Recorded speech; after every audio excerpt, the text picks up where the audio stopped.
यौवन का फल सोचो, अगर आपको मिल जाता है तो आप ताउम्र यूं ही युवा रहेंगे, आपको कभी बुढ़ापा नहीं आएगा, आपकी जवानी हमेशा ऐसी ही बनी रहेगी।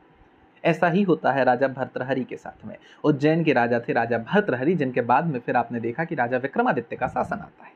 अब होता ऐसा है कि उनके राज्य में गुरु गोरखनाथ आते हैं, उनका खूब स्वागत सत्कार वो करते हैं, जिसके कारण प्रसन्न होकर वो उनको एक फल देते हैं और कहते हैं ये यौवन का फल है, अगर तुमने इसको ग्रहण किया तो इसके खाने के बाद तुम्हारा जो यौवन है वो हमेशा बना रहेगा।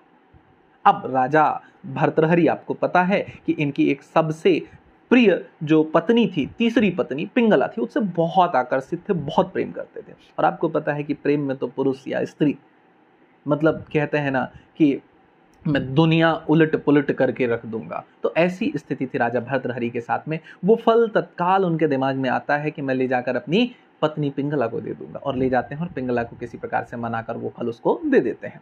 अब पिंगला का जो प्रेम था वो चल रहा था सेनापति के साथ में, तो वो राज्य का जो सेनापति है ले जाकर उसी फल को वो राज्य के सेनापति को दे देती है। सेनापति को भी मनाने के बाद सेनापति ये फल ले लेता है। अब सेनापति का जो प्रेम था उसी राज्य की नगर वधु के साथ था। अब राज्य की नगर वधु को मनाते हुए किसी प्रकार से वो नगर वधु को भी दे देती है। आपको पता है कि आपके पास में अगर आपका प्रेमी है, प्रियतम है, प्रेयसी है, तो जो सबसे प्रिय वस्तु होगी आप कोशिश करेंगे कि सबसे अच्छी से अच्छी चीजें उसे मिल जाए। ऐसा ही होता जाता है। अब जो नगर वधु वो ये सोचती हैं राज्य का जो राजा है बहुत ही अच्छा है। अब चूंकि राजा कभी कभार नगर वधु से मिलने आते जाते रहते थे, तो वो जो फल था ले जाकर उन्होंने दे दिया राजा को। राजा ने जैसे ही वो फल देखा और जाना उसके बारे में, वो तो आग बबूला हो गए।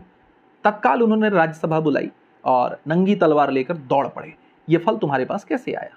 सेनापति से आया। सेनापति तुम्हारे पास कैसे आया? पिंगला से आया। जैसे ही उन्हें पता चला पिंगला से आया, उनका दिल दो टुकड़े हो गए। तत्काल उन्होंने राजपाट सब कुछ छोड़ दिया, उनका मोह भंग हो गया पूरी तरीके से। और उसके बाद में जब वो अकेले जाते हैं और फिर तब कहीं जाके शतक त्रयी का तीसरा ग्रंथ वैराग्य शतक लिखते हैं। क्योंकि आपको पता है शतक त्रयी नीति शतक के प्रणेता आप ही हैं। श्रृंगार शतक जब प्रेम में रहते हैं तो इतना अच्छा श्रृंगार शतक लिखते हैं, और लास्ट में अंत में जब वैराग्य होता है तो फिर वैराग्य शतक लिखते हैं। तो ये कहानी आपको कैसी लगी एक बार कमेंट करके हमें जरूर बताइएगा। शुक्रिया।